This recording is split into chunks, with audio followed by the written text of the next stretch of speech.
We are live. Who needs an intro when we are at week 4? We don't even need an intro. We don't need any music. We don't need any introductions. Everybody knows who we are by now. Thank you guys for joining. We have draft eligible defensive ends today with yours truly, Heather, and my best guy, Newt. Newt, welcome back. We are cheering today. It's our last draft eligible show. I've been drinking a little bit already. It's our last draft eligible show. I promise you guys are going to be in for a ride today. So this is number 4. This has been so exciting. And you know what I love about this is we've talked about the guys that don't get much love. We've talked about the big guys. Yeah, and obviously, like, we kind of started with a more, I would say, higher profile group with the offensive tackles, and we kind of like really went through the trenches, complete pun intended, right there. Yes, with the interior, and now we're ending with, it's not like a fantasy football group, but we're talking about big dollar amounts right here with these guys. We are. This is a premium position that we are ending with. So we kind of bookend it with 2 really, really high profile positions. And I'm excited for this. I put it out on the app formerly known as Twitter. It's like Prince. 2 or 3 weeks ago, and asked, what is a better edge draft class as we stand right now, the 2025 or the potential 2026? And it was about 60-40 in favor of 2025, but there's a lot of love for this edge class, and those kind of be joining in and tuning into the draft stuff and things for the first time. 2025 edge class was legitimate. We were talking about Abdul Carter at the top, number 1, and there was legitimate debate was whether is he going to go number 1, is he going to go number 2? Like for a defensive number 1, there was legitimate talk. Yeah, and we're talking about, he was an absolute dude. And then we got guys, I think we had like 7 or 6 edge guys go in the first round. We obviously had both Ohio State guys go as that whole line completely cleared house and they're starting fresh. But last year's class was superb. This year's class, I like just as much. Maybe not quite at the top. I don't think there's an Abdul, but we didn't know Abdul was going to be Abdul until a couple weeks into the season. So I think there's still some time, but I think this is a really fun class. This is, and just going through it, I think that there's going to be some surprises. Like I have some questions for you on who you have ranked in your top 5. So there's going to be some questions. There's going to be some challenges here. So before we get into it, let me just get everybody familiar. If you're joining us for the first time, go back, take a look at the shows that we've done in the past, and give my friend Newt here a follow at the app formerly known as Twitter X. I still call it Twitter. I can't get out of that habit. So I got that from Kyle Long, who's now at CBS Sports. Yeah. I hated him forever because he was a Bear. But I love him so much as a podcaster. He is so much fun. And he has, anytime you get like a former NFL player that has some personality, but also has that, just all of the inner workings, he's so fun to listen to. And he works with Mike Renner, who's a Packer fan. So obviously I love him. But right. You're partial to him. I am partial, but he's a very much an in-tune draft guy. So like those guys together, I'm pushing the pile. I'm not like, we're not sponsored by them or anything like that. I just really like those guys. I picked that up from him, actually. He started doing that. I was like, that is hilarious. Yeah. Obviously, the nod to Prince, but I really that's what it's the nod to Prince. It's for people like us who Prince, incidentally, I still think to this day did the best Super Bowl halftime show because, dude did it in the rain. You sang Purple Rain in the rain, but I digress. It's still football related, right? I love it. Oh, yeah. We haven't left the platform yet. We're good. Right. We haven't taken a hard left turn yet. Give us a little bit of time. So follow my friend Newt at NFL Draft _Weston. And Newt, just tell us a little bit, guys, this guy does it all. Newt, I was looking at your stuff today. My hoodie has shipped. I will be getting my hoodie from you. So I'm just I your love it. stuff it's so good. I was I looking at your love it. running backs today, and Oh, I love that. yep. So, So like as Heather was saying, you can find me at there on X. I'm posting right now a lot of my top 5 positions as we get into the it's week 0. We're in week 0 right now. We're week like zero. here. We Yeah. have college Yeah. football this weekend, and we Yes, actually we have a do. top 25 matchup. Yeah. But we're in week 0. In honor of that, I put my top 50 out earlier this week. I was actually on Draft Professor. Shout out Jim Whitkins. And talked about my top 50 with Hank Knows Ball. Great draft analyst as well. Give him a follow if you get a chance. But, we did that, and I was like, this is probably a good time because, some people like to ingest media in different ways. Some people like to listen. Some people like to, watch. Other people like to read. So I started putting out just some top 5 articles for my top players in each position group. And I'm trying to make sure that I stay up with it and I release a position group every day. Today was running backs. Tomorrow will be wide receivers and then tight ends, linemen, so on and so forth, working to the defense. But I love that you read that. That's I did. Phenomenal. That's, everything's there. I post it. If you guys get a chance, follow along.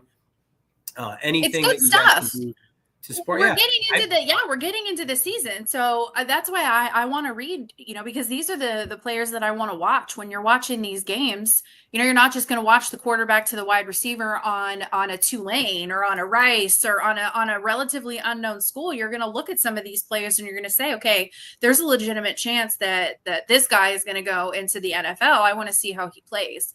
So I want to know if more. I can't wait to hear about you sitting in the stands at Ohio State, and then they're playing. I'm making this up. I have no idea Ohio State's schedule, but say they're playing Minnesota at home, and all of a sudden Darius Taylor breaks off a big run, and Heather just turns to the person next to her. That guy's going to be like a top 50 pick. You just watch. Right. He's going to go early second round. You watch. Yeah. Mm-hmm. I'm going to be at least one Ohio State game this year. It's Grambling State. I'm pretty sure there's not going to be anybody on the big board in that game. I have not watched him from Grambling State. I'll put that out there. Right. But we're talking about going down to another game sometime this year. I want to see a Big Ten matchup. I got to see Nebraska last year, and that was really that was a good game. It was so good. That was a good game. Yes. I watched that. I didn't watch it live, but I think I've watched all 22 from that game probably a half dozen times at this point. Yeah. It was good, especially if you were a Nebraska fan, because there was a chance. It wasn't great if you were an Ohio State fan. So definitely going to try to get to another Big Ten game this year. So when I do, I will be texting you, Newt, saying, okay, who do I need to watch? Who are the players that I need to give me the offensive tackle that I need to watch in this game? I love that. No. And so absolutely. Those are there. Anyone that's following along, appreciate even a skim through the article. Yeah. They're quick, easy reads. You break it down very nicely, and you don't have to be a football expert to read this and enjoy this. So give it a look. So with that being said, we're going to go ahead and get right into this. We're going to talk about the top 10 big time defensive guys. These are the guys that are your Myles Garrett's. So not quite, but or your Aiden Hutchinson's. Did you see? I commented on your post. I saw. That's why I brought it up. Heather doesn't like the fact that I think Aiden Hutchinson is sneakily the best player in the NFL, not quarterback. You must have been hitting what I hit earlier today when you were saying that. No, he's so good. You can't deny that. He's so good. I know. I think he's naturally he's on the path to be and I think Myles Garrett is a Hall of Famer, even playing in the Cleveland Browns. Yeah. No disrespect, man. No. He's like the Joe Thomas on the other side of the ball. He's the Joe Thomas, and obviously I have love for Joe Thomas. Yeah. Myles Garrett is just so good, and I think he's an easy Hall of Famer. I think the things that Hutchinson has done early in his career, obviously the leg injuries suck. Oh yeah, that was devastating. He has been, he was always described as Bosa light, or like, he's the number one edge in a down class. Now he's like, hey, here you go. Let me just That's exactly what he said.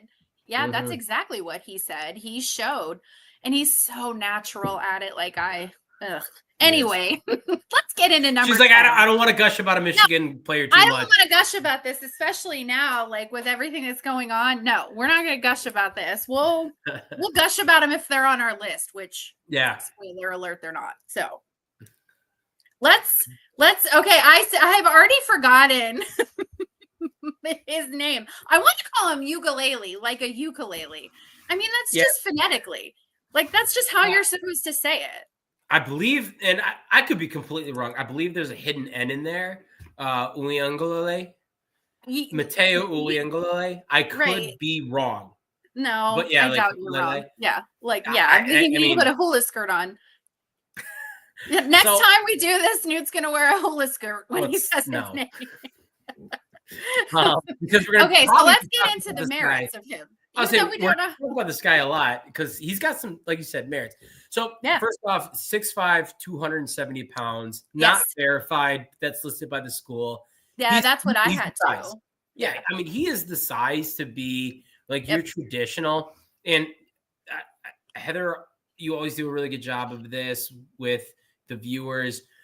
With these edge players, we're going to be kind of talking about players in a little bit of a different way. If you're going to be, hand in the dirt, or stand up or edge, the upward stance, yeah. I don't know. Do you want to go over that right now, or it's actually interesting that you said that, because some of the things that I had where that some of these guys can actually play standing up or the hand in the dirt. Yeah. So you lose a little bit of balance. Some of them lose a little bit of balance when they have that hand in the dirt, when they're down, and then they have to shift up to that position, or when they're down and they have to get that base. So they lose that base when they have that hand in the dirt. And this guy does it both. He does both. Yeah, I think he's a true hand in the dirt guy at 270 pounds. Well, he's got a wide base. Yeah, he's a bigger guy. As that weight goes up, traditionally that percentage for being more of a 4-3 defensive end, or kind of being on an even front and rushing the passer, it tends to go up. It's just what it is. So when I'm looking at him, we're watching true sophomore tape, and when you look at it in that lens, I think having him at 10 almost feels like a slap in the face, because this guy has a lot of raw potential. He's got a lot of raw, untapped talent because he's so athletic. He has such a high motor, and he does not stop. He's always in your face. He's always doing the right things. And then you put all that with the fact that, once again, he is 6'5", 270 pounds. Like, that is a amazing size for a defensive end. Oh, he's so big. And I wanted to go back. I did have this written down too. So that if you ever hear people talk about, so when the hand is in the dirt, you're in a 3-point stance. When you're standing up, you're in a 2-point stance, and you're not going to use your hands as much. So those are am I wrong? Am I right? Oh, yeah. Am I okay? So when you're in that 3-point stance, you're kind of loading yourself to to fire back, and you get a lot more leverage that way too. I mean, you're lower, you build that leverage, and there's just kind of advantages that way. Plus, you don't have the run up to get to an offensive tackle, but and this is like the physics teacher in me talking. Right. Momentum takes two things. It takes mass and velocity. You're a lighter frame. You need more velocity. That's why you're farther away when you meet an offensive tackle. When you're heavier, you have that mass naturally. So you want to get there, as quick as you can with that mass. Right. It's power, that 3-point power, the explosiveness, you're at the lowest point. So you're using your size to your advantage in that. Now, there are some disadvantages, and we could go on, but we've got a lot of players to talk about. But just to give everybody a little bit of perspective, that's some of the difference. Did you know that he was a former tight end? I did not. Yeah, really? And Yes, was this high school or college? yes, yes. That he was a former tight end, so he actually learned body control, and that they're saying that gives him a little bit of an advantage. Now, I believe it's one of that. those things where you read it on the internet, so it's probably not true. But I did see. Oh, it's got to be true. You can't put it on the internet if it's not. Right, correct, obviously. And I No, mean, that we're makes. doing a podcast, so we're experts. We know these things. Yeah. I mean, that makes sense though. You look at the athletic potential. You look at the Yeah. size like that. If you were 6'5", 270-pound tight end, you are huge. Well, But and I mean, like, that's the thing. You got to wonder, did he start that way and then have this ridiculous growth spurt? And they're like, we got to move you. you're not tight end material here. I mean, I bet he put on a good 20 pounds for this. Mm-hmm. But even like, 250, 230, 240 at that size when you're in high school, you are a mammoth amongst. Right. No one is getting through you in high school. Yeah. So now, go ahead. What were you going to say? No, I was going to ask, what are some of the disadvantages that you see with him? Some of the things that he needs to work on? It's technique. It really is just all technique, all the finer points of the game. Use of hands. He struggles to disengage from blockers. Yep, that's what I have. His pass rush plan is raw. He's relying too much on his tackle technique. Yep, and then and then and this is the point. I'm glad that we're having this conversation about a 2-point versus 3-point. He looks uncomfortable with his hand in the dirt, and I think he has to be at the NFL level a hand in the dirt player. Like Oregon, he's too big. Yeah, they're able to play him in a 2-point stance right now, just naturally because of the way college football is run and the schemes that are available to them. He's not playing that in the NFL. He needs to become more comfortable with that 3-point stance because that's where he's going to be living at if he's going to find a regular occupation there. All correctable things. All of them. They are. And that's the thing. These are little things that he just needs to get work on. And I do have that he needs to engage better in double teams, that he does fail a little bit in the double team. So run defense, not his forte. Absolutely. No. He gets pushed off too much. And you want to see a guy at that size be able to hold up and be a little more stout in the run. As a pass rusher, you love the electricity. You don't want him to be a DPR when we're talking about him now. So you hope he can build up that run game. Yeah, and I think that he's got that raw talent and he's coachable. So that's where he's going to excel. So we have our next guy. I feel like with the Kamara last name, you have to. Everybody that is in the NFL just have that talent. Yeah. So let's talk about, he is a Hoosier. Yeah. Yeah. So you love him as well, obviously. My favorite. Yeah. There's a lot of Big Ten guys in this class here. Big Ten football is legit. I don't know why anyone would be surprised about this. I know. Big Ten football is where it is at. Yeah. So Kamara, he's probably as opposite of Uyunglele that you can get. He is a lot smaller height-wise. Yeah. He's a 6-year senior. Yes, he is 6 feet and 1/2 of an inch tall. That is verified. 260 pounds, which actually is pretty good. Like the 260. It is. I think so. And he carries it well. Yeah, and his arm length really isn't that bad. It's like a touch under 33 inches, which at 6 feet and a half, if you're pushing 33-inch arms, that's really good. Yeah. And I think that's kind of like one of the things that he has to his benefit. But we're talking about an older player. We're talking about a player that has some size deficiencies and a player that, like, he has a good athletic profile, but not a great athletic profile. So he's not going to be in that freakish category. He's not going to be in that wow you category. Yeah. And so for all of these things, and I'm kind of setting him up, like shitting on him a little bit. But wait till you hear the stats. He's a 0-star recruit.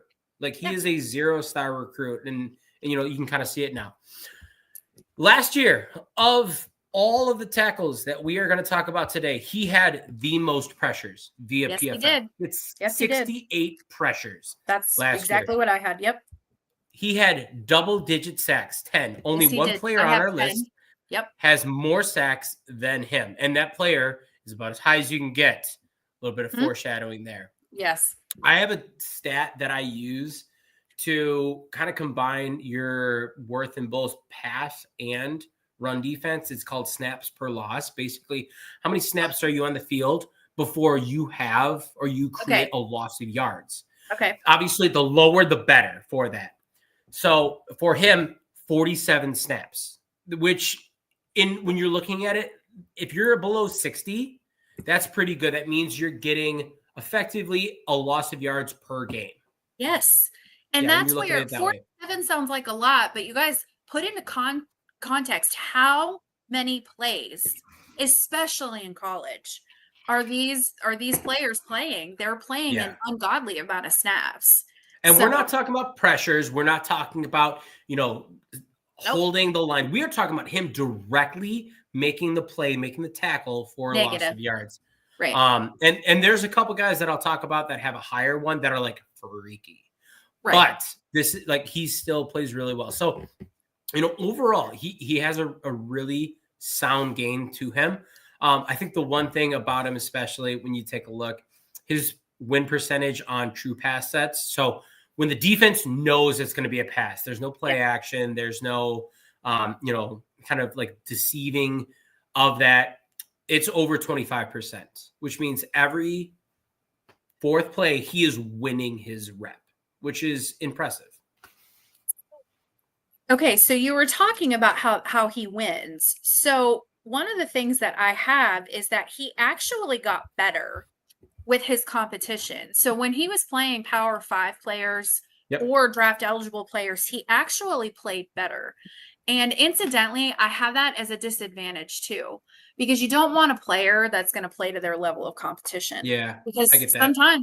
sometimes I think you're going to have that mentality that every player is going to beat me every single play, and you have to have that kind of like dog in you that you're not going to beat me, you're not going to beat me. He seems to play to his level of competition, which is good when he's beating them, but you can get a little bit lax sometimes. Correct. And you got to think like he's a guy. So he went to James Madison University. He did. He followed Cignetti over. Yep, he's followed Cignetti. So he's playing.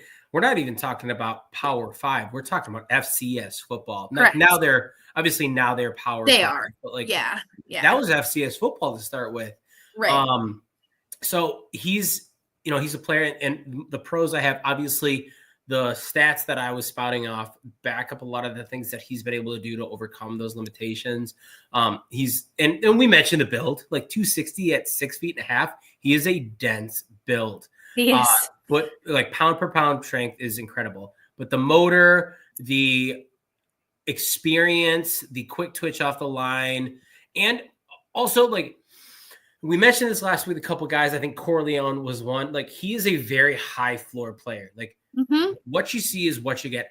I don't know how much more Kamara is going to be able to offer. I've heard thoughts about even like trying to add a little bit more weight and moving him inside to like more of a 3-tech role, which I could absolutely see because he's just so electric. And part of his detriment is just that height component.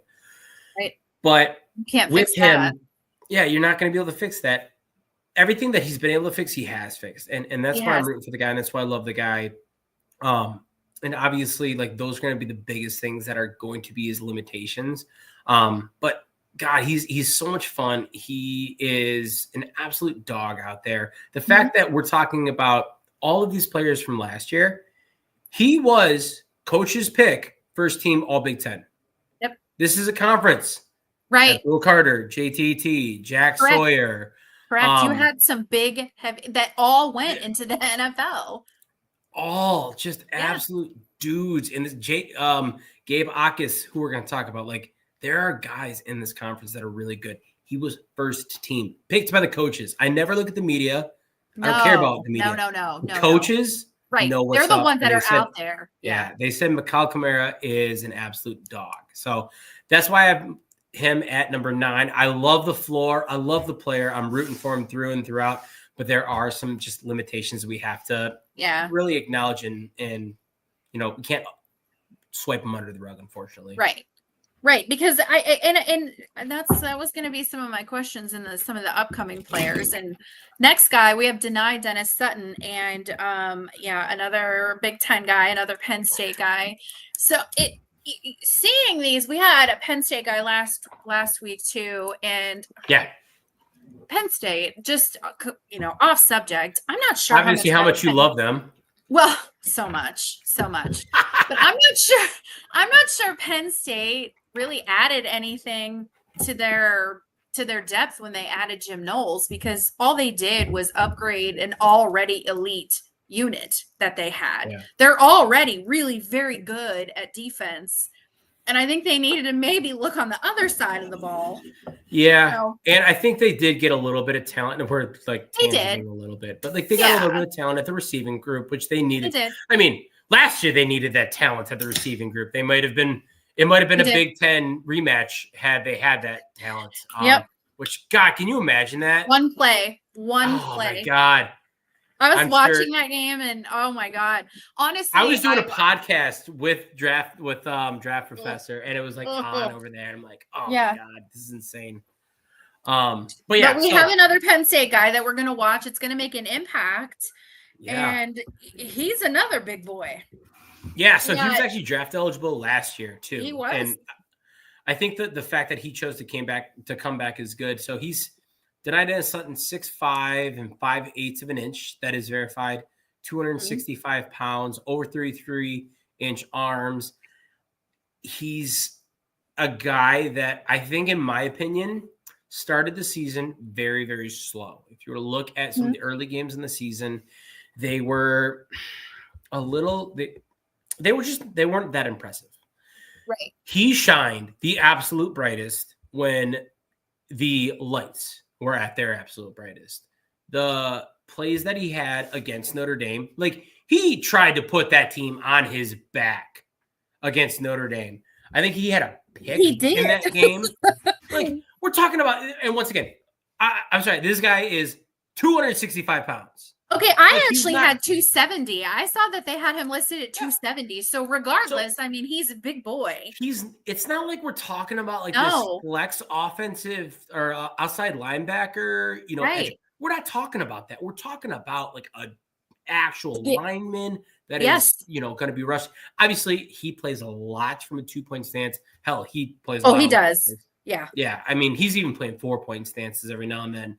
But yeah, it goes back in coverage. Makes one of the more athletic interceptions that I've seen from a defensive end, and is just absolutely insane for that. So I think that if you get a chance to check him out, and I'll watch him last year when he's playing down the stretch in the college football playoffs, it is just absolutely incredible.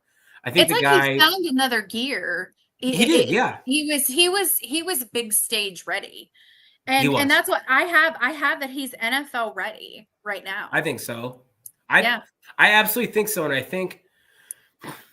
think had he been able to start that kick about 2 months earlier, I don't know if we'd be talking about him here versus last year. Right. We would have been talking about where he was going last year. Yeah, because I mean the mass, the size, I think he's a decent athlete. I don't think he's the best athlete, but I think he's a good enough athlete. The explosiveness, the quick twitch, short area quickness at that mass. I really, really like that.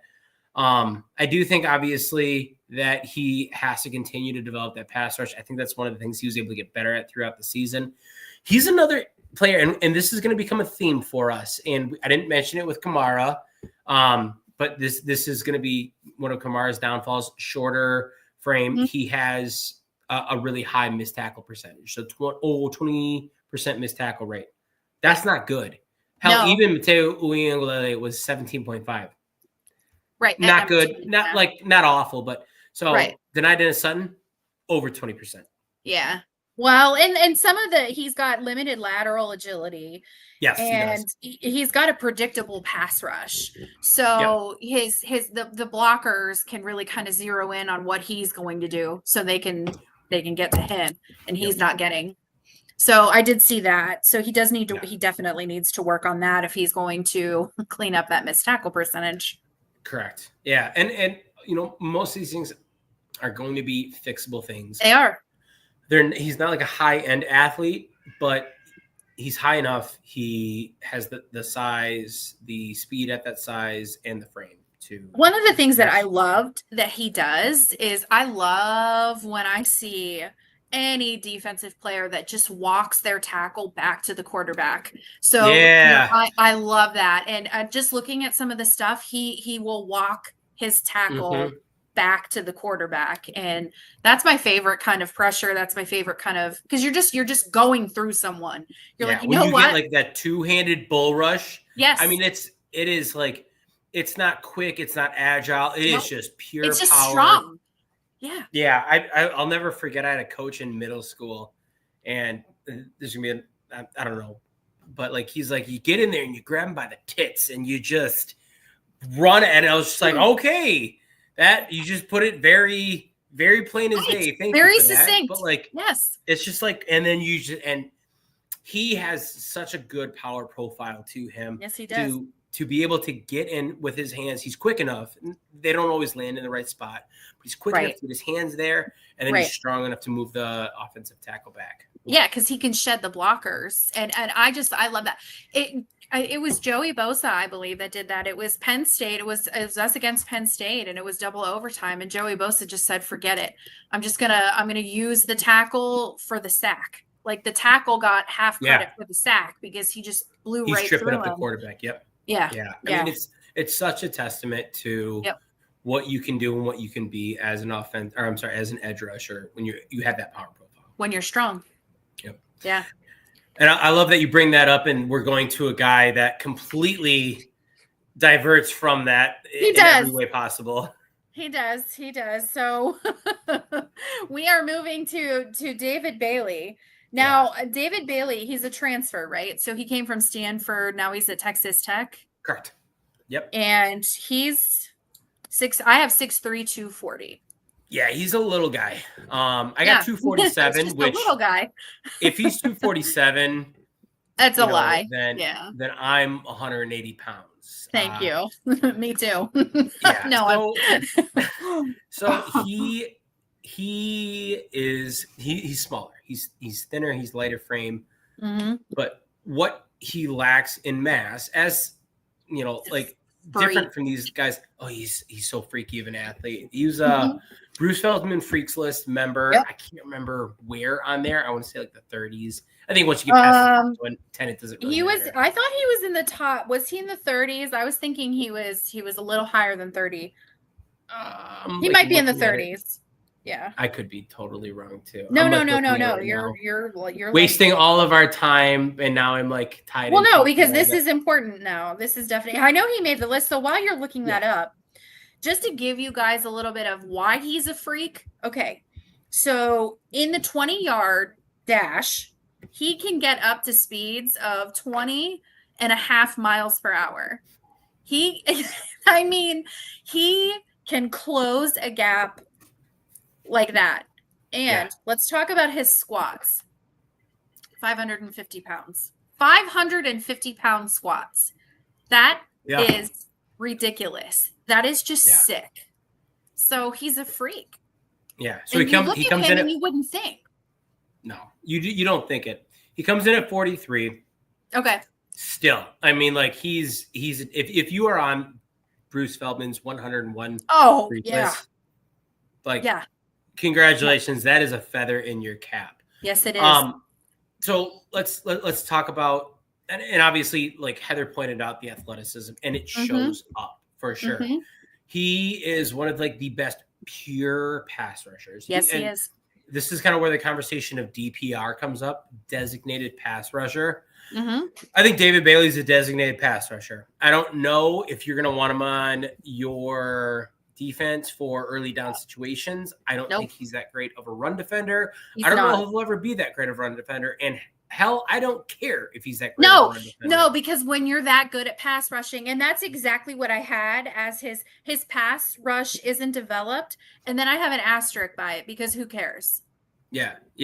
Like you don't. Or care I'm sorry, about the not run. his pass rush, but his run. Yeah, I game. knew what Sorry, you meant. his run. Yeah.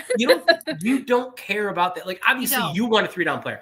You want a guy that's a stud that you can just toss out there and he's going to be a freaking pass rush and he's going to set an edge and run defense. And guess what? Those are guys that go top 3 overall. Yep. Dave Bailey's not quite there.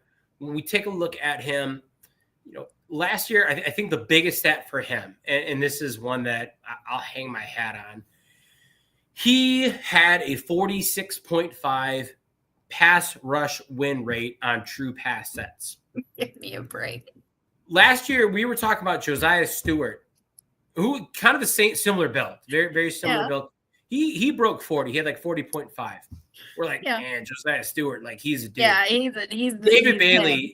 Yeah, he's David Bailey's like, hey, hold my beer real quick. Let exactly. Yeah.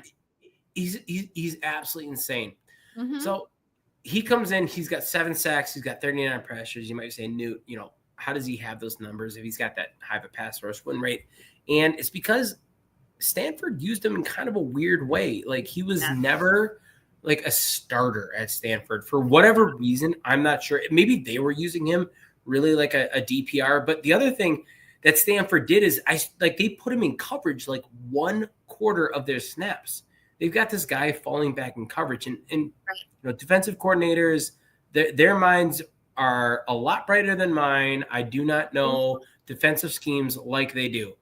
But if I got a guy like David Bailey that is really good at rushing the passer, I'm not putting that. I don't give a shit if the offense knows it either. I don't either because it doesn't matter. I'm not putting that guy in coverage. No, and you're going to I'm putting you in that position and you're going to have to beat me. And if you beat me 1 out of 10 times, I'm winning. So I don't care if the offense knows. He's lining up there and you're going to have to beat him. Yeah. So last year he had less than 200 pass rush snaps. I think he played about 300 in total, between maybe 350 between like run defense and then the coverage snaps, which are odd. But if we can get this guy and now he's at Texas Tech, just let him pin his ears back and go. Oh, that's it. Pin his ears back. Yeah. Let him do his thing. Yes, absolutely. And all the weaknesses are things that I probably wouldn't even really bother to correct, like weak in red zone defense. Well, that's because they're going to be running. It's a big deal. I'm not putting this guy in the field then. Yep. No, exactly. So there's not a whole lot of downside to him because what you get with him is what you get with him. And you're going to get it really, really good. I will say over a 20% missed tackle percentage again. Well, he's too aggressive. I do have that he gets too aggressive. Yeah, he can run himself out of a play for sure. But the pass rush moves that he has, the speed, power, bend, all of it, he does it so well. I mean, he had an elite grade via PFF last year in his pass rush defense and his defense overall because of that. So, I mean, he's a dude out there for sure. He is. He is going to be fun to watch. Like I cannot wait. That Texas Tech team is going to be. It's going to be must-see football. Until it's not. Yeah. Like, can you imagine that Texas Tech team goes 0-2 to start the season? People are just going to be losing their minds.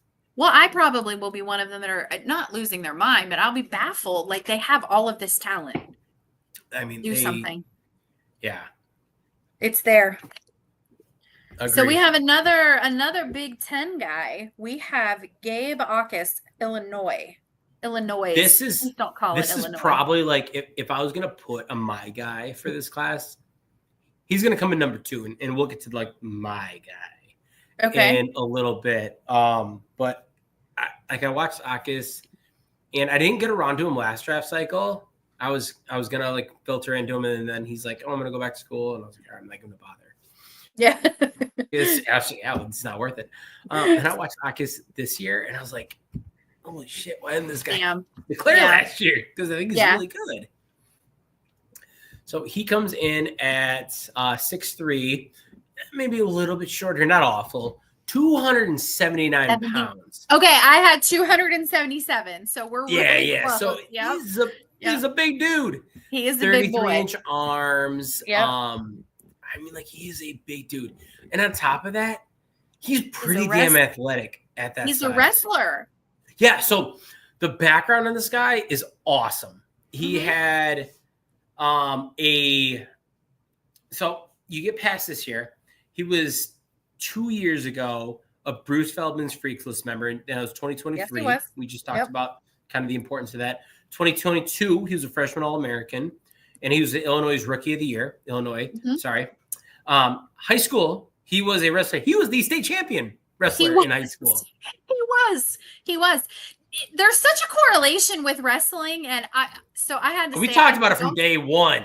Listen, though, I had to say don't say Illinois because I say it all the time, and I do too. My mom, I do too, it and drives I get lambasted for it. So to the day I will die, I will probably say Illinois. And no, I almost do it on purpose now. No, I almost do it on purpose. It's Illinois. Yeah. No, I was saying it for me.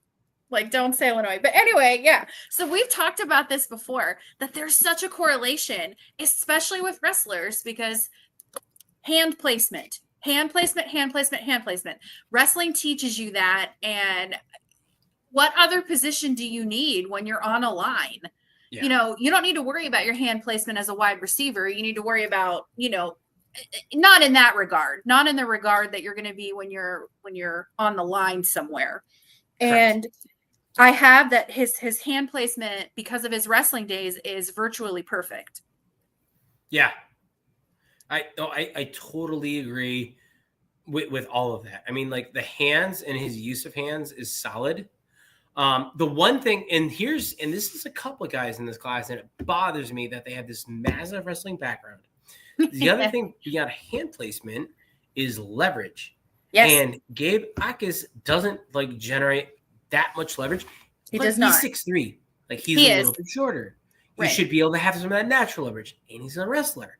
And he's got that mass. And he's going to be playing from a 3 points. Now, Illinois had him playing from a 2-point stance a lot, which they shouldn't have. It's, once again, this is like college football being college football. But he is a defensive end, an even front, and he is going to be firing from that 3-point stance. And he should have that. And I wanted to see more of it. And that's kind of why I'm excited this year, is because I didn't necessarily have the hands as high as you did. I did recognize it, but I think that that background should translate. He should have for his background.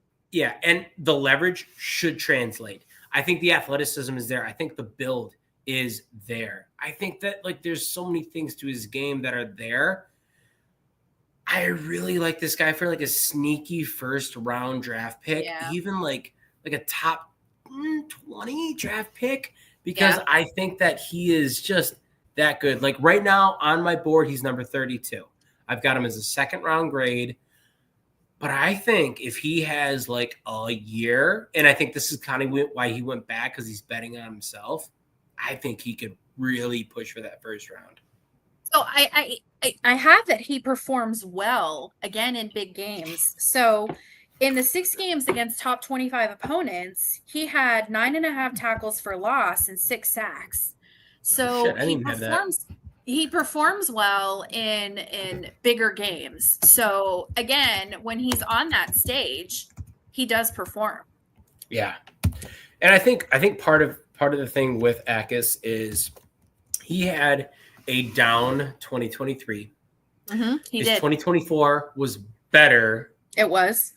And I think if he can even just repeat his 2024 and say hey, I'm here, I'm still a dude. Yeah. Don't forget about me. I think it's not Jack Sawyer, because I think Jack Sawyer, while he's a great college player, there are some limitations that keep him from the NFL. Oh yeah, but big time. Yeah. I think Jack Sawyer did what he needed to do in the big games, on the big stage. Exactly. That's the thing, is his junior year, he could have come out, and I think he would have been, I don't know, probably a day 3 guy. I'm gonna say fourth round. And it's just it's the way it is. So some of these guys, and I really like Jack Sawyer. Well, yeah, I mean, he just doesn't have the build. He doesn't have the athleticism that NFL GMs are going to bet on. Correct. But he bet on himself. He did. He came back. He had a hell of a year, won a championship. Obviously didn't get the draft result that he was looking for. But I really like where he's at in Pittsburgh, and I think I do too. I He's think in a he's good got, system for him. yeah, I mean, like he's learning from one of the best in TJ Watt, Yes. and he and Nick Herbig, go Badgers, and I think it's a great situation for him to be in because of that mindset. And I say all this to like go back to Akis to say that he is a better athlete. Right. He has a higher profile than Jack Sawyer. Right. If he can just do what Jack Sawyer did, right, then he's going to be, because of those additional things, he's going to be like one of those guys we're talking about. And that's where, like you said, if you are stagnant, you're still going to get that high draft stock. But if you even elevate it just a little bit, if he finds an extra half a gear, he's going to elevate, like you said, maybe into even like sneak into the late, early 20s, mid 20s. He's going to move up. So I think that this one, him coming back, I think was a very good thing because he only has to do a little better because he's already really good. Yeah. And I do have, he benches, his bench press is 27. He did 27 reps at 285 pounds. I have like my 20-pound weights, and I want to die when I'm doing my 20-pound weights.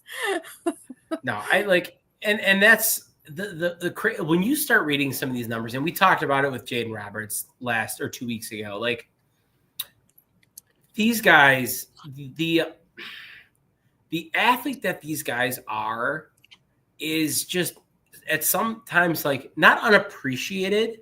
Because that feels more active, but like unacknowledged, where like that's it.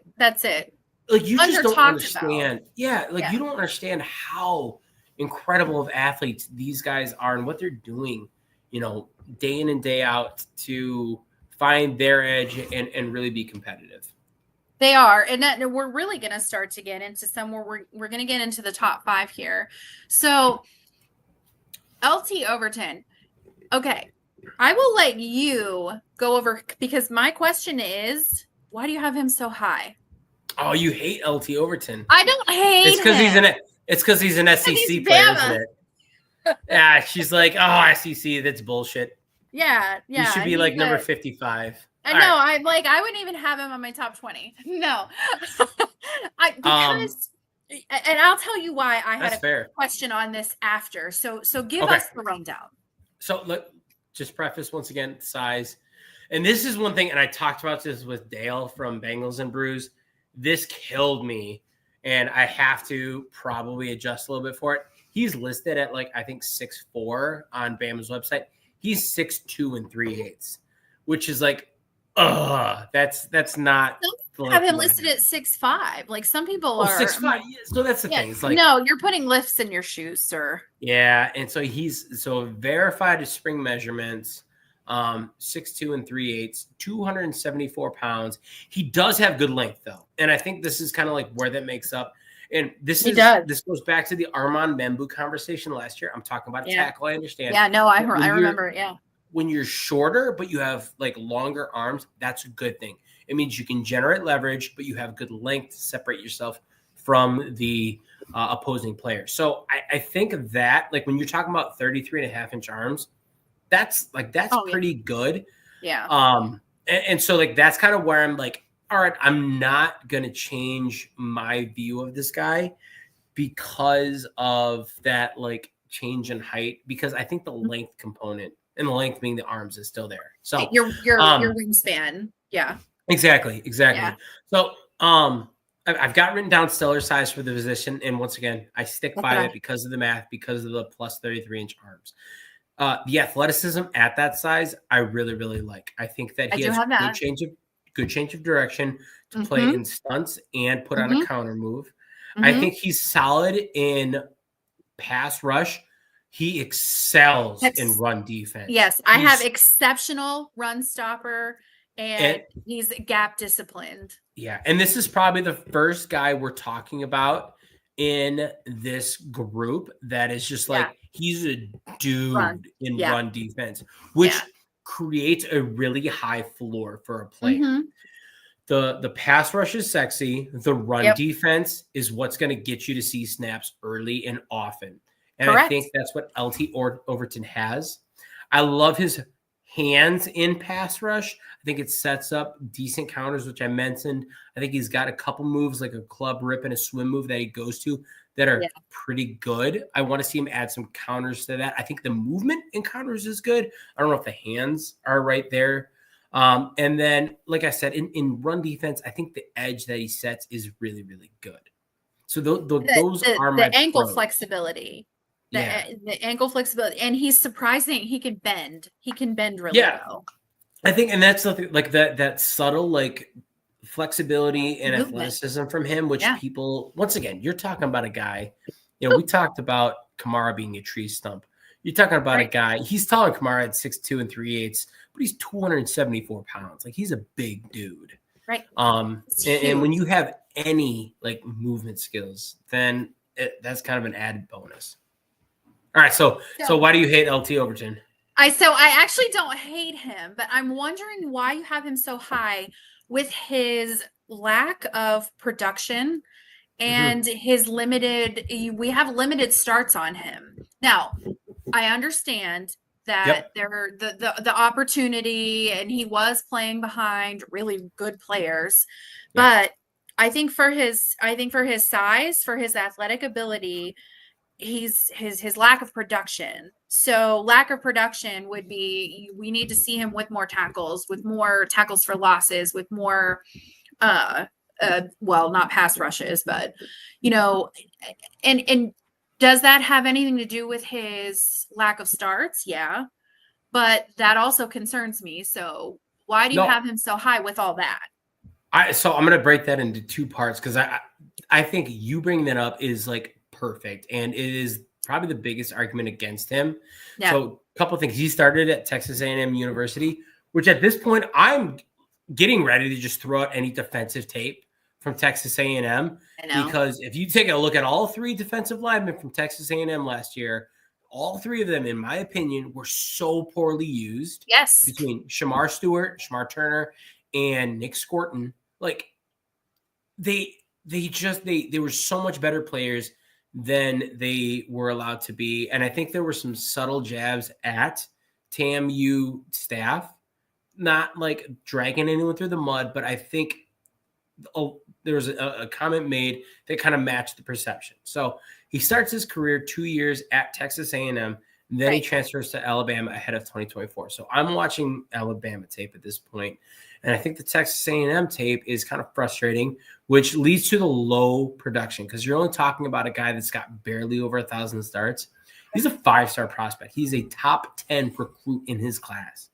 He should have 1,800 snaps by this point, and he doesn't. I agree. He should have come in as a freshman, starting and on that ball. Yeah. Yes, and once again, this is why. And if you are a Texas A&M fan out there, I implore you. You know, people call your congressman, call your defensive coordinator, call your head coach. Tell them you need change, because stop doing a one size fits all. So LT Overton, I think his collegiate career was stunted a little bit from that. Now, the second point that you're making about the production, I do agree with that, and that is probably my biggest holdup. I brought this stat up before, snaps per loss, and I kind of mentioned I think it was like 60, no, 47. 47. Yeah, 47 was high. 60 was kind of like a good, 47's like, 47's like, oh, you're a little fat right now. Yeah. LT Overton's 121. Okay. So it's not a good number. It definitely supports what you're saying. And then here's kind of the other thing to that. He had 39 pressures last year, which is actually a pretty good number. That's actually good. Right. Yeah. He had a 27% win percentage on true pass sets. He had 3 sacks. That's like the part that kills you. And he's winning the rep on the front half. He's losing the rep on the back half. And I think for me, the reason that I really like him is because, once again, of the run defense floor, but also what he's shown on the front half, which is realistically the more challenging half. Can you get the win? Can you beat the blocker? Now close the play out. And part of that comes from a shitty missed tackle percentage, 20%. We've talked about it for a couple of guys. I think that if he can take a step past a couple of those hurdles, we're talking about a guy that is like that complete package. I'm not saying he's going to be a pass rush specialist, but I think he's got such a high floor in run defense, and he's going to give you enough in pass rush where you're like, this is a 3-down player. This is a guy that's this like is a a high bona fide value first-round pick. Yeah, Yeah, you're going to get a workhorse out of this guy. exactly. And that's what you're looking for. All right, that's why he's number 5 for me. I like it. So, Keldrick Hall. Yeah, we're getting to some names now. There's now we're getting into the dudes. Like honestly, 1 through 4. I have one more question, but oh, I knew you were gonna.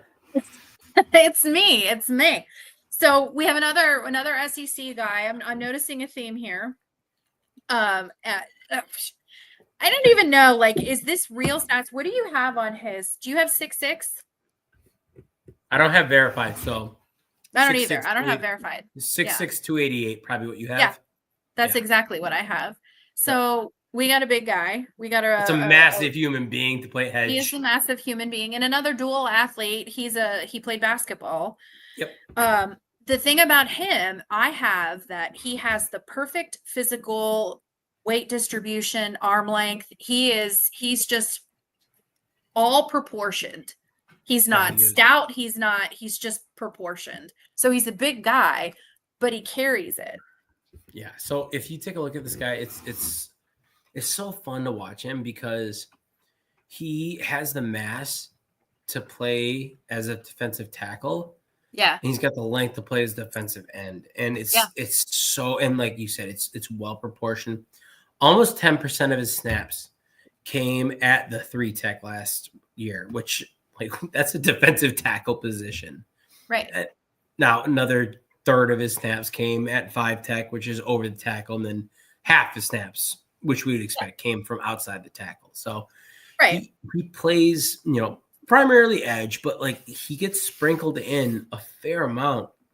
And the way that he plays the game of football is really exactly the same as Overton. Yep. But we're talking about a guy, and the reason I have him ranked higher than Overton, and realistically, he's a step above Overton.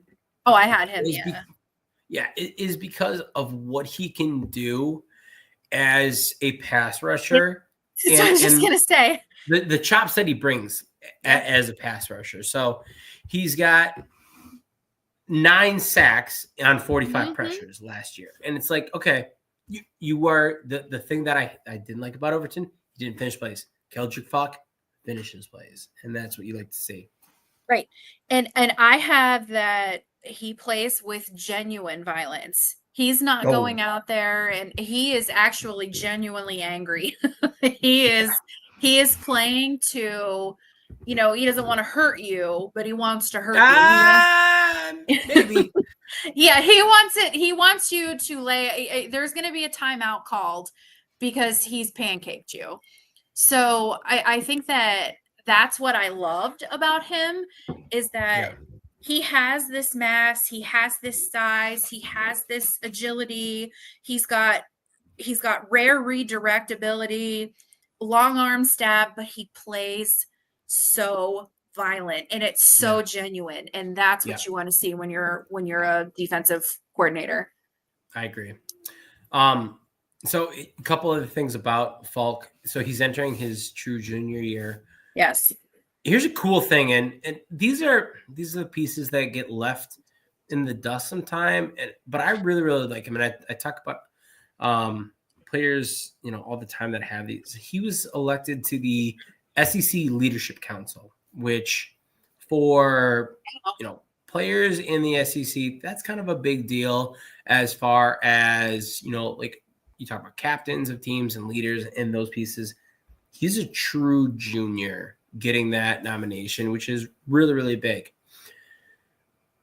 That's coupled with the size, coupled with what he's been able to do thus far in 2 years of his collegiate career. Like, there's a ceiling on this guy that, man, I'm not going to say is the highest. Okay, I was going to say it. Then. I'm not going to say is the highest, but is deserving of, because consideration of the highest ceiling in the entire draft class. Realistically, of the top 4 guys I have, 3 of them are juniors with a ridiculously high ceiling. One of them is just like my guy that I think has a really high ceiling, and I'll talk about in a second. I know who you're. I just from the school. Yeah. I think that like Bulk, he's got that ceiling. He's got the size. He's got the mass. He's got like all the accolades. He was a 4-star recruit for a reason. He's got a low missed tackle percentage. He does all the things right. Just clean up the small things. Continue to improve your game and continue to show that you are like an absolute force to be reckoned with on the field. And there's no brainer that we're talking about you as a top 20 player. I have my favorite thing about him before we move on to the next one is that I have that he does not chase stats. He doesn't. He's just there to do his job, and he's not chasing the stats. So he will do whatever. I have a clip of him rushing Carson Beck, so Auburn versus Georgia, from the 1 tech. So shade nose tackle. He's like, yeah, sure, I'll do that. Oh, I'll just get a sack out of it too. Like, no big deal. Right. Like, I don't care. Like, just tell me. You're not going to sacks don't come from the middle. They come from the edge. Yep. He's just like, yeah, I'll do whatever I need to do. And, at the same time, I'm good enough where I'm still going to be a baller. Right. I'm still going to beat you. So exactly. Yeah. No, Keldrick Falk is. I love this guy. He's a really fun player. I really, really like him. Yes. Okay. Max Llewellyn. Yeah. So Iowa guy. Iowa. I love Iowa players. I hate that I love Iowa players. You love those corn-fed. I love them corn-fed players. Yeah, the Big Ten, the Midwest. They're good. They're good at football. Just feels like football, doesn't it? It does. So Max Llewellyn, let's read this off. 6'5" and an eighth. Okay, I have 6'4", so I verified 6'5" and an eighth. Yep. Okay. 260 pounds. What do you got there? Got 261. Okay, so he dropped upon its spring measurements. He did. He must have been running with a garbage bag like he used to have to do in Pee Wee. 32 3/4 for the arm length. Okay, I gave him the roundup. I gave him the 33.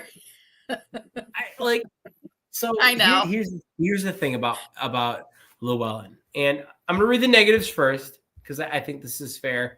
Llewellyn is probably going to be a lot lower for a lot of people. He's okay in run defense. He really needs to learn to disengage from blockers consistently. Yes. He needs to develop a counter in his pass rush. The missed tackle rate, it did go down from 30% in 2023, which is atrocious. That's bad. To 12%. So 12% we can live with. That's a massive improvement though. Yeah, it's a huge improvement. If he stays around 12%, realistically, I want any defender to be in single digits. I was going to say under 10, yeah. Yeah. Under 10, if you're around 12, I can swallow it, whatever. And here's the part. Said. Sorry. There it is. Late nights with Newt and Heather. Cheers. I had to do it. I had to do something. All right. Oh man. Okay. There's the clip for this episode. Yep. Oh yeah. We know what we're posting anyway. Okay. Very few collegiate snaps, and so here's my big tangent with him, and this is gonna be me as a Packer fan, Luke Van Ness. He was kind of a victim of the same system. There's something about Iowa's coaching, and if you know anything about the draft, they have a seniority system, and Llewellyn, he's a redshirt senior, and he was not a full-time player. He played last It year. doesn't make any sense. It doesn't because I'm gonna read off the positives and you'll be like, why? He's played less than 500 career snaps. He's played less than 500 career snaps. We're talking about Keldrick Falk. I mean, actually, look at this. We're talking about LT Overton playing less than 1,000 career snaps, being like, why does he have less than 1,000 career snaps? Yep. And now we're like, Max Llewellyn's got less than 500. And we're like, yeah, that's ridiculous. It's stupid. So here's the thing about Max Llewellyn. Last year, and I don't bring up PFF grades a lot, he had an elite pass rush grade via PFF. He had 90.2 pass rush grade via PFF. Watch the tape, 100% warranted. In the, 220 snaps that he had, because Iowa hates to play him. They do. They do. I would transfer, but that's just me. He had, it's cult. Iowa's a cult. I'm convinced. Mm-hmm. I don't know what it is, but he had over a 25 true pass rush win rate. He had, and once again, we're talking about, what did I say? Probably 220. I could look it up at 220 snaps, 35 pass rushes. He had 35 pressures. He had 35 pressures on those snaps. He had 6 sacks on those. That's the thing. His production level is off the chart. Yes. Yeah. So you're going to look at a player and you're going to say 6 sacks. If they're no. You have to do your comparison. You have to look and see how many snaps have they played. His production is off the charts. Absolutely off the charts. If you take a look, and so this is why I come back to this. Snaps per loss. I've used this for a middling. I've used this for high. 31 snaps per loss. 31. Effectively, what that means is Llewellyn is good for 2 negative yard plays. Yeah, per TFLs. game. Yeah.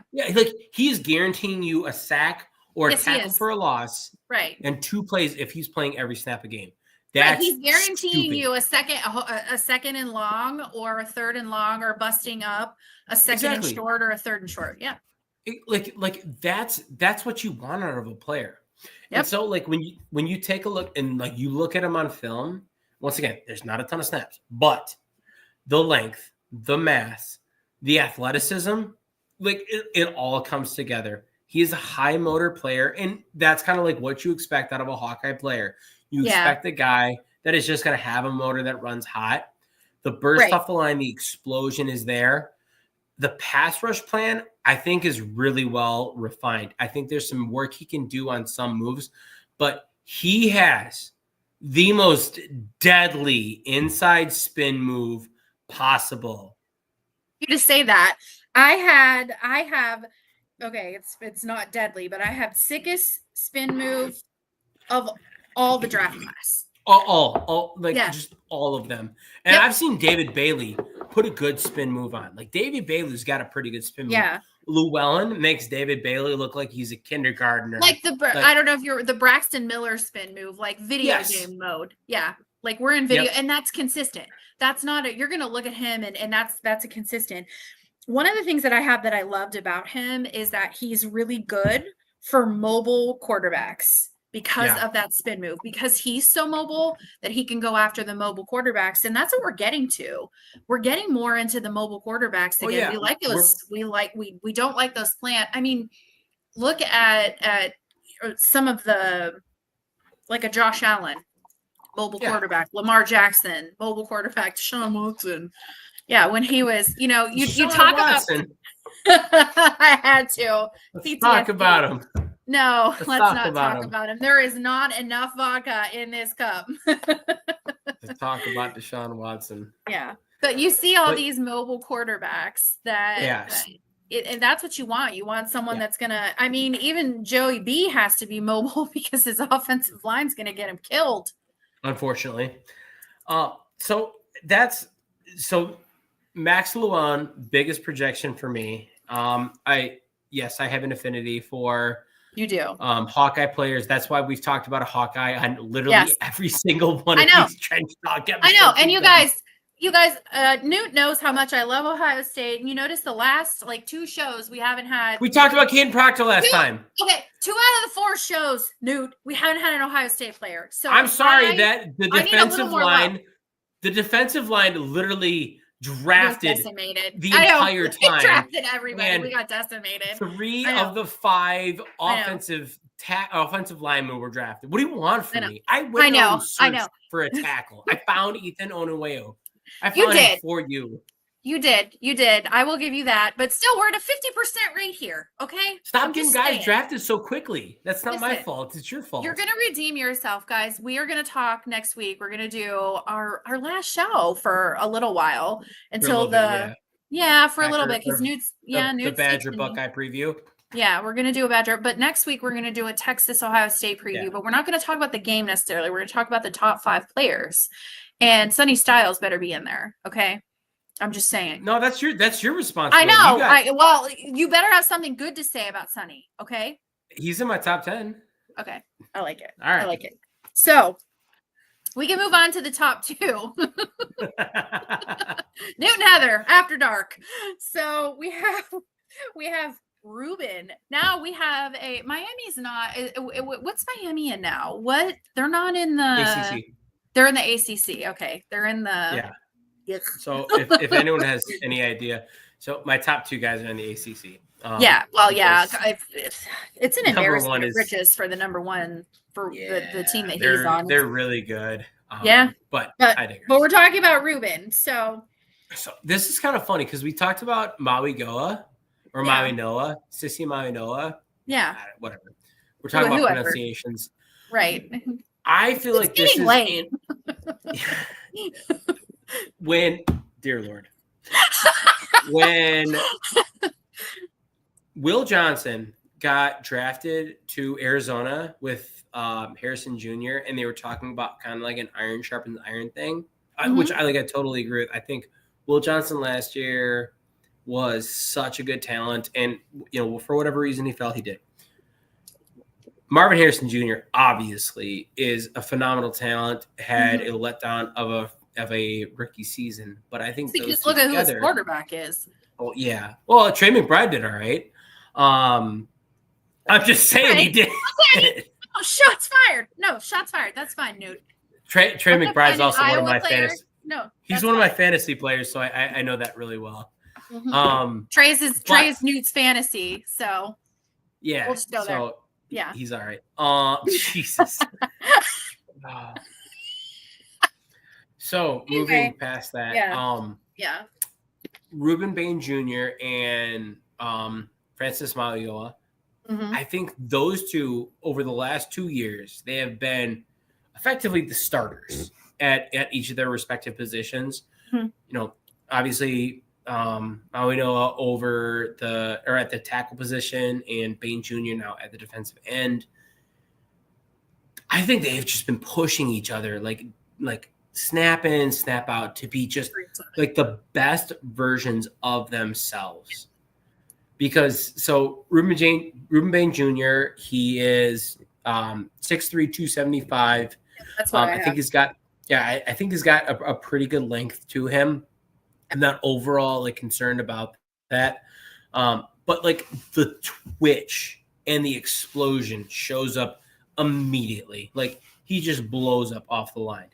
I have a nuclear hot motor. There we go.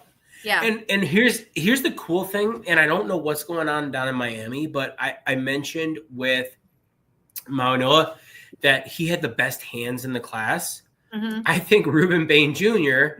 has the best hands in the class on the defensive side. Okay. And I think once again, this is I think these guys just build off one another. Excuse me. Really, really well. The pursuit mentality, the motor, and I think he sets a really good edge in defense, which once again, I mentioned with these guys, once you start getting to a guy that is a true 3-down player. Yeah, he is. And that's when we're talking about you. And Llewellyn was a little bit of a dark horse for me because I think he's such a good pass rusher. And I think he's a little bit of untapped potential. But you know, between Falk, Bain, Parker, we're talking about Three I down. spoke number one, but like we're Yeah. 3 down players that are high run players, but also give you juice off the edge. Right, and for Bane, I have that he has. It's not just that they're vicious hands. So he's going to have that strength. He's going to have that grabby. He's going to be able to get you. He's going to grab you by the tits, like your coach said. And yeah, I mean watch the show. But it is. It's the yeah. truth, though. Like he's going to be able to really disrupt. Yeah. Now. So, no, Ruben Bane Jr. Let's talk about some of the inconsistencies, though, because I do have a big concern with him, and I think probably what this one is. How healthy is he going to be? Yeah, that's the problem. He last year, so over 1,000 career snaps, and was a good number to be at, but he played so much he was a true starter his freshman year, so he's putting in 700 snaps there. Yeah. Last year he had a soft tissue injury in his calf, which those are the worst. Exactly. And so, and we've talked about it with a number of guys on these lists. Mm-hmm. If you can go this full year injury-free, I feel a hell of a lot better about you. But if you are nicked up and dinged up, then the questions start to get raised. What's such an anomaly with him, though, is he missed those 4 games. So he got hurt, I think, in the 4th quarter of the first game, missed 4 games. He was still an all ACC now. Let's be honest. It's not like the ACC. Heather's shitting all over the Atlantic Coastal Conference. Shitting all over the ACC. It's not like the ACC was cranking him out. Like, let's be honest here. But still, for you to have, they still have good players. They might.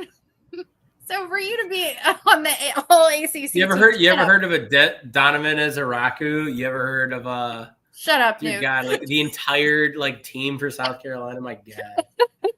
My God. But still, to the point, he missed those 4 games. He still made the all ACC. He's still very, very, very good. Correct. I just worry with injuries like that, you end up being a little bit more prone, and that's soft tissue injuries can be a little bit more serious. You don't. Obviously, a ligament injury is probably the worst. You never like to hear about a ligament, soft tissue, a bone injury. You're like, whatever. Right, cool. right, because those heal. You're like, okay. You figure out your broken arm, and then we'll go forward from there. Tape it up. Rub some dirt on it. When I was a kid, and I was, man, what was I like? I think 8th grade.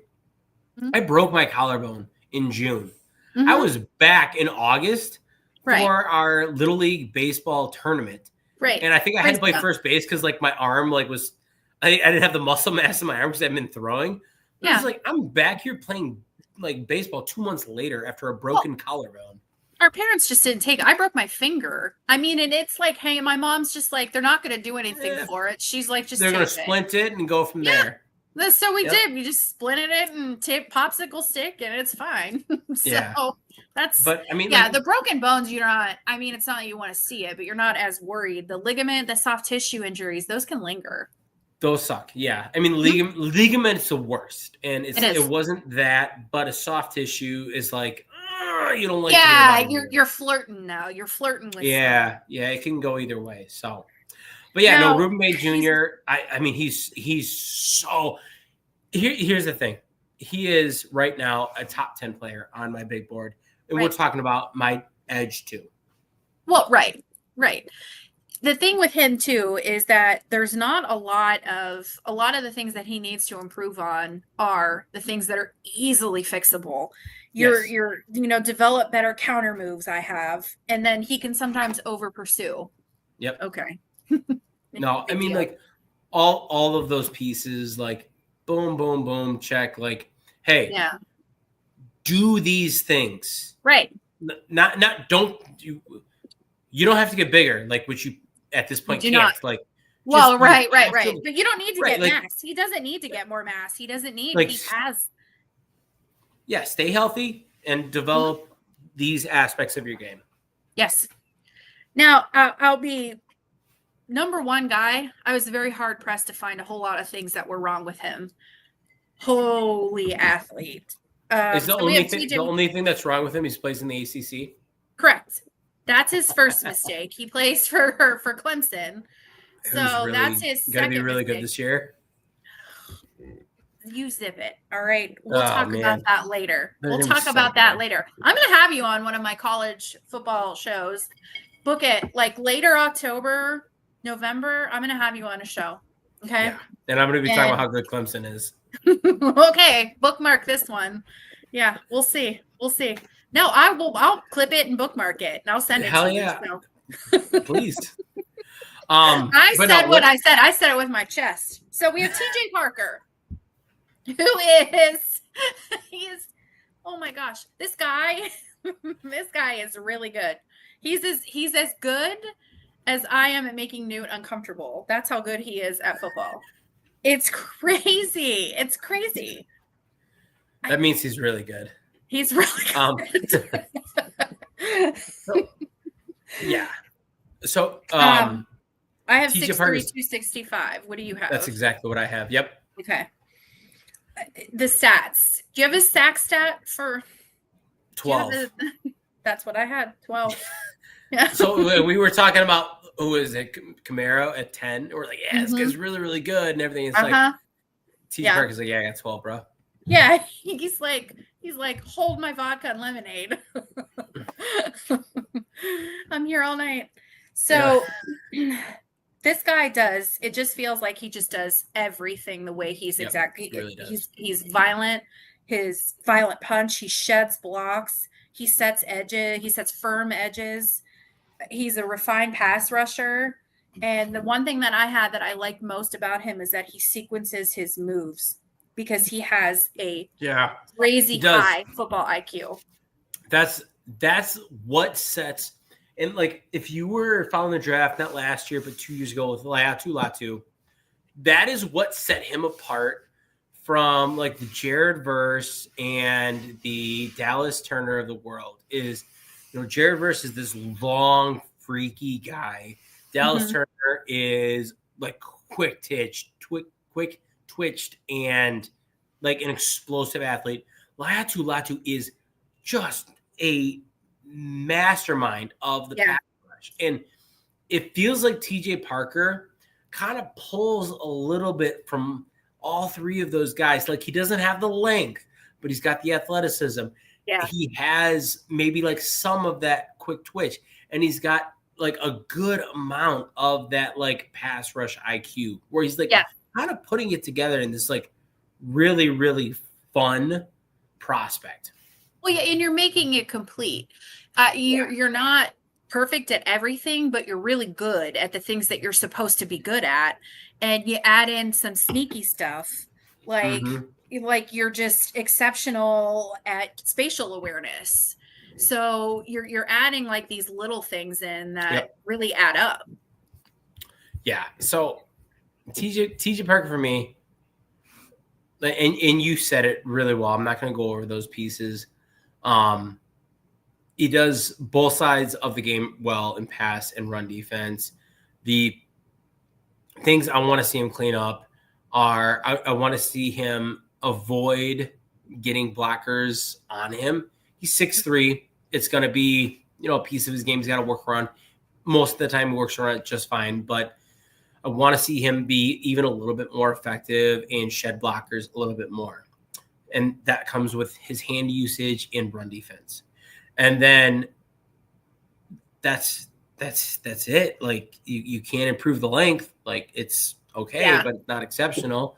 But like, can you just like develop those pieces and then just continue to build upon like that pass rush nature that you've like set the groundwork for? So, you know, I watched him versus Pitt, which is obviously a really fun game, but I watched him versus Texas in the college football playoffs, and it's like he's still there. Like he's not necessarily like padding the stat sheet, but he's a presence that Texas is clearly scheming their entire offense around. Right. And that's okay. So Clemson is, you know, all joking aside, Clemson is good, and they did make it into the playoffs, and they did make some noise, and they didn't do as poorly against Texas, I think, as anybody thought they were going to. But you have players like TJ Parker where they're going to zero in on him. and Yeah. he doesn't have the TJ Parker level talent around him. So they can zero in on him. When he's in the NFL, he's going to have that level of talent around him. So I think he's going to even elevate when he's got those pieces around him that are just as good or better than he is. So I totally agree. I don't have a lot to say about him. I mean, he gets a little stiff sometimes. No, His tackle technique can be sloppy. Yep. So like the missed tackle rate is 17.6. You don't want to see that, but we're talking about a guy. He had 19 defensive stops last year. Yeah, that is, it's like 4th or 5th on this list. Yeah, you're talking about a guy that like he's there. He's present in run defense. He had 51 pressures. Obviously, the sack number speaks for themselves. Snaps for loss, 33.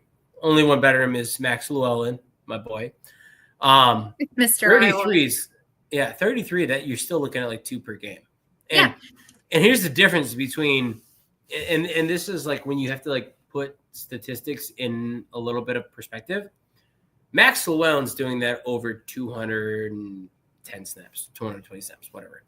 TJ Parker's doing that over like 700 snaps. Like the rate that he's able to hold that over is ridiculous. And that is what makes him such an elevated player in my rankings. So TJ Parker, he is, and this is probably like a good time to mention this. He is, of all of the guys that I have, he is one of my 4 blue chip prospects, who is Arch Manning at number 1, Heather's boy Caleb Downs at number 2, who, and I will say this for Heather's sake, the only reason Arch Manning is ahead of Caleb Downs is because of the positional adjustment. Yeah. Caleb Downs will be probably player number 1 in this year's draft had it not been for that. And then we have TJ Parker coming at number 3 because once again, like he does all of those things. And then the aforementioned Peter Woods, his teammate, who's going to be sitting right next to him. I know. He comes in at number 4. Yeah, but that's what when we were talking earlier, that's what I was saying, that Clemson is an embarrassment of riches on that side of the ball, because they've got 2 of the best. Yeah. TJ Parker, I don't think, like, I have him as a blue chip. I would have had Abdul Carter last year. Not like it might be like fair amount higher, but like he would have been higher than TJ Parker. But I do think TJ Parker he's the real close deal. To that level. He is. Like he gives you all the things you want. He's not like the freaky athlete. Nope. The run defense, the pass defense, the IQ, the explosion, all of those things.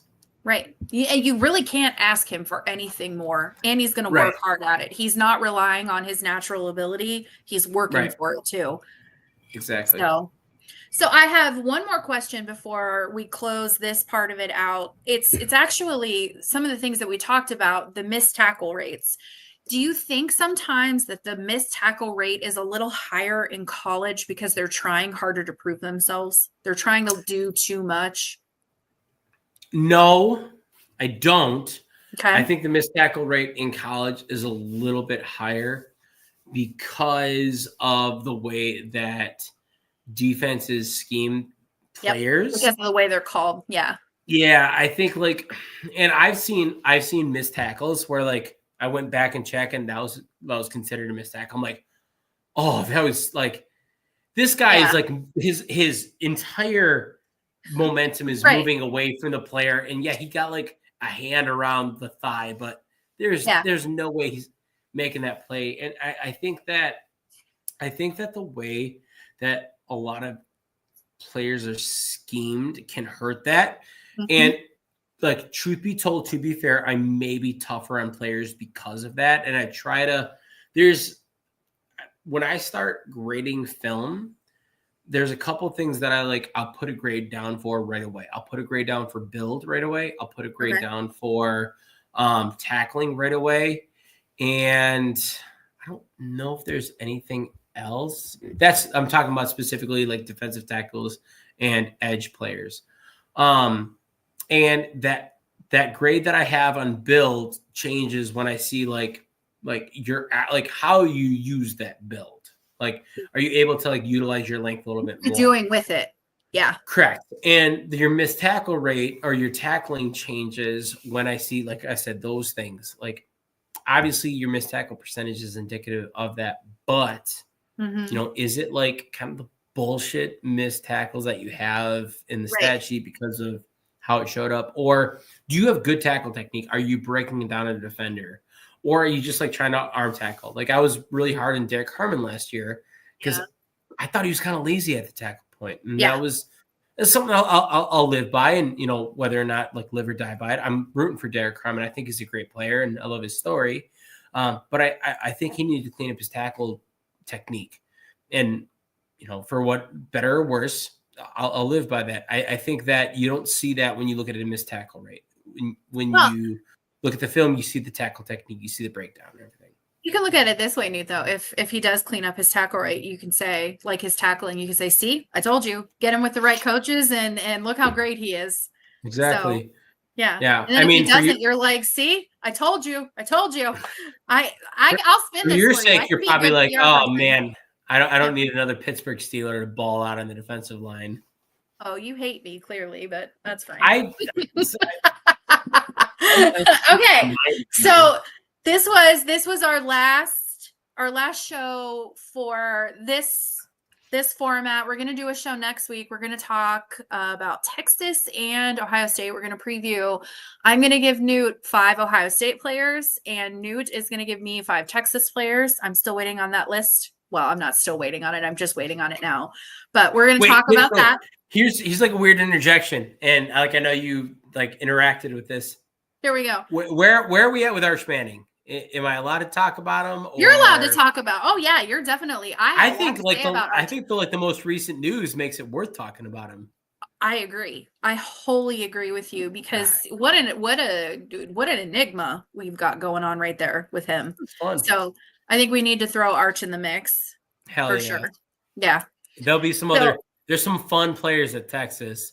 That's going to be such a good game. It's going to be. I know. I'm already. That's why I'm drinking now because I need to drain my liver. I need to get my liver ready for this. Yeah, vape and liver. I'm going to need new lung. I'm going to need a lung transplant and a liver transplant. So, just so we're all on the same page here.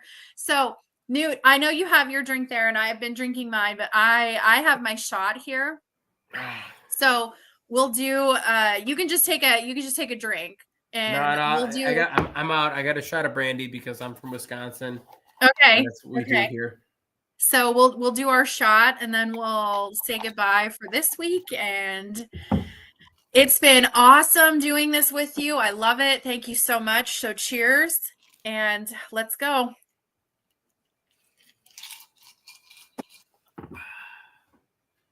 Okay. Mine was Fireball, so yeah. And my shot glass says "Smile, bitch," so it's a Care Bear. It's a swear. Mine's actually Wrigley Field. I'm a big Cubs fan. Probably didn't know that. Actually, you're a Cubs fan, so you're just. I am a Cubs fan. Wow, just keep driving that home, huh? This is great. So see what you guys get.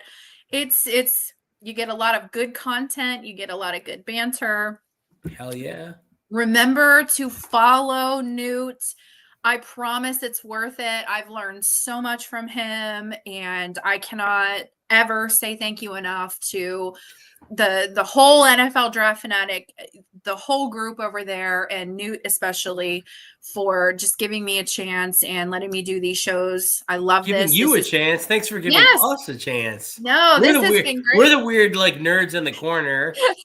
I love you guys. We like the draft. How's it going? No, I love this. This has been so much fun. So we're going to do end of the year before. And when I mean end of the year, I mean end of the football season. We'll talk about some of the players, reevaluate, see where they're at. So this is not the last of Newt and I in the draft world. So tune in next week for us to talk about the Texas Ohio State players. We're not going to break down game plans. We're just going to talk about players. Yep. And thank you guys so much for joining us. And please, please, please follow Newt. It's worth it. So everybody have a really good night. Thank you so much for joining us and for our antics, and love you guys. Thank you.